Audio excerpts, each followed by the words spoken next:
La marcha humana es un modo de locomoción bípeda con actividad alterna de los miembros inferiores, que se caracteriza por una sucesión de doble apoyo y de apoyo unipodal. Es decir, que durante la marcha el apoyo no deja nunca el suelo, mientras que en la carrera, como en el salto, existen fases aéreas, en las que el cuerpo queda suspendido durante un instante. También se puede definir como un desequilibrio permanente hacia adelante. Desde una óptica dinámica, la marcha es una sucesión de impulsos y frenados, en los que el motor o el impulso se sitúa a nivel del miembro inferior, posterior y el frenado en el anterior. Más que el desarrollo de un reflejo innato, la marcha es una actividad aprendida. Durante los primeros años de infancia, el niño experimenta con su sistema neuromuscular y esquelético hasta llegar a integrar esta actividad a nivel involuntario. Hasta los 7 u 8 años no se alcanza la marcha característica que una persona muestra en la edad adulta, aunque algunas variables dependientes del crecimiento, como la longitud del paso, continúan evolucionando hasta alcanzar los valores típicos del adulto alrededor de los 15 años. Pese al carácter individual de este proceso, las semejanzas entre sujetos distintos son tales que puede hablarse de un patrón característico de marcha humana normal, patrón que varía con diferentes circunstancias como el tipo de terreno, la velocidad, la pendiente y sobre todo bajo determinadas condiciones patológicas. Nos centraremos en este tema en la marcha humana normal, sobre el suelo llano, en línea recta y a velocidad espontánea o adoptada.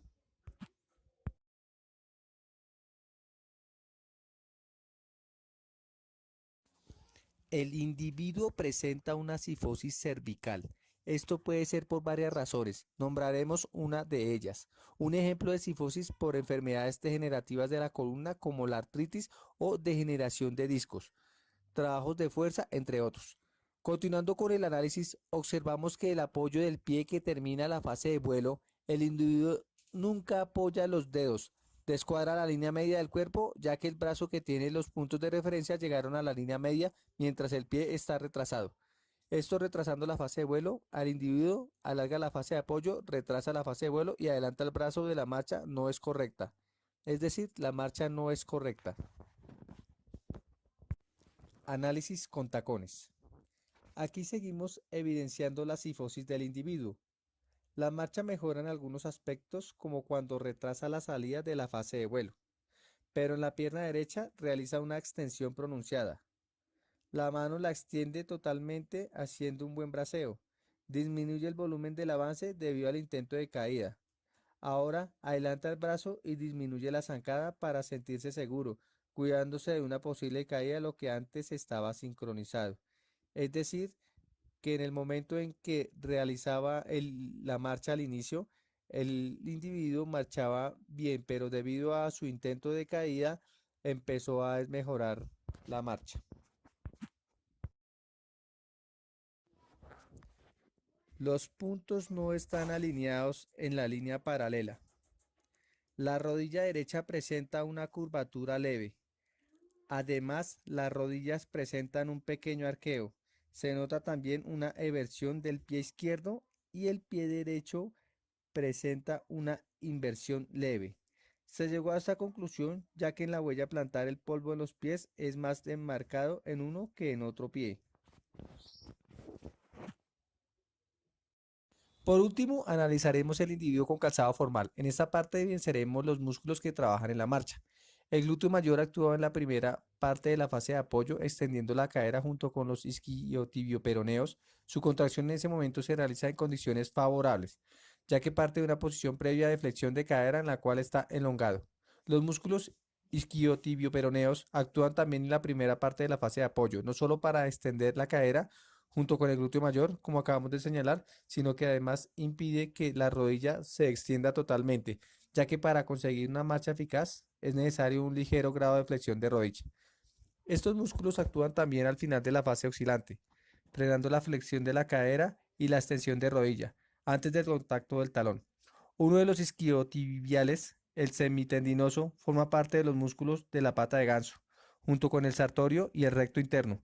Estos tres músculos son biarticulares y bordean la cara interna de la rodilla, oponiéndose durante su puesta en carga a la acentuación del valgo fisiológico, por tanto, van a garantizar la estabilidad de la rodilla en el momento del choque del talón con el suelo y su acción continua durante el apoyo monopodal.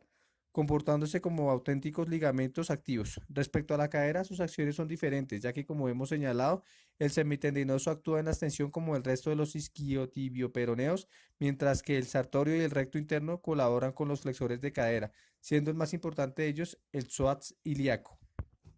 Psoas ilíaco.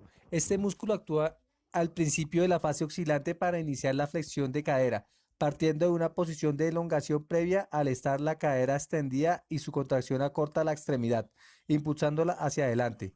La actividad muscular de los aductores de cadera, fundamentalmente del glúteo medio, se produce durante la fase de apoyo del ciclo, desde el contacto del talón hasta que éste comienza a elevarse desde el suelo, principalmente cuando el apoyo es unipodal y la pelvis tiende a caer hacia el lado del miembro que oscila. Su contracción excéntrica va a controlar este movimiento.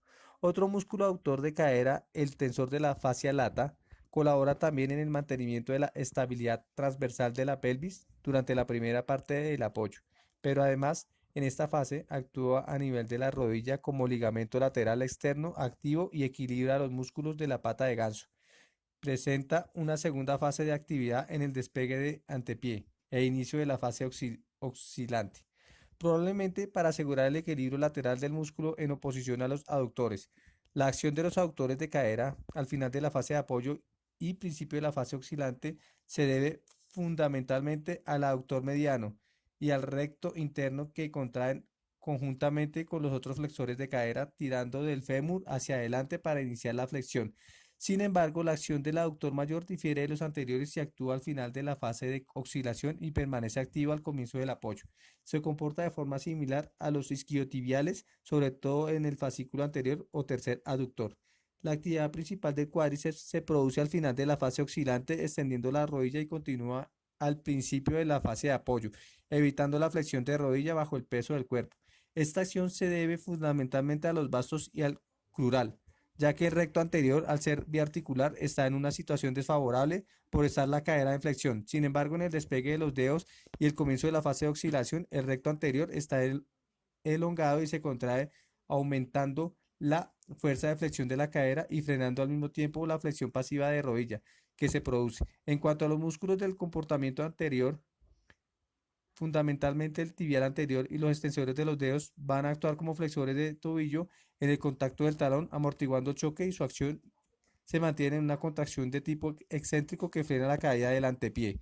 Después vuelven a actuar ya de manera concéntrica en la fase de oscilación para flexionar el tobillo, evitando así el choque con el suelo al acortar la extremidad. En cuanto a los músculos extensores del tobillo, el más eficaz con diferencia es el tríceps sural, que tiene una acción importante a partir de la segunda fase del apoyo plantar. Cuando todo el pie está en contacto con el suelo, actúa en primer lugar el sóleo, de manera excéntrica, estabilizando la rodilla al desacelerar el desplazamiento anterior de la tibia con relación al pie. En el momento de iniciarse la elevación del talón, el tríceps con una contracción isométrica solidariza el pie al segmento tibial, que sigue avanzando hacia adelante, permitiendo así que el talón despegue del suelo y ya al final de la fase de apoyo realiza una extensión de tobillo, mediante una contracción de tipo concéntrico impulsando el cuerpo hacia adelante. Los flexores de los dedos son accesorios del tríceps. En esta acción propulsora, otros extensores de tobillo, como el tibial posterior y los peroneos laterales largo y corto, actúan también en el apoyo plantar, como el tríceps sural, pero sobre todo actúan como estabilizadores laterales del tobillo.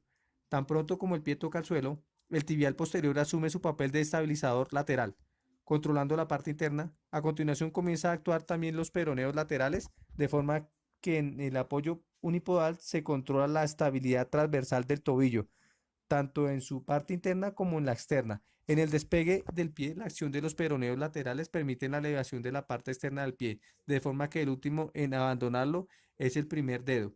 En este apartado de acciones musculares se debe mencionar la importante contribución de los músculos intrínsecos del pie, el mantenimiento de la forma y a la sustentación dinámica de los arcos, sobre todo en el periodo portante. Los músculos propios del primer y quinto dedos tensan los arcos longitudinales interno y externo y el flexor corto plantar mantiene la curvatura de los tres radios medios. Este músculo actúa además de forma sinérgica con el tríceps sural en la propulsión al final de la fase de apoyo.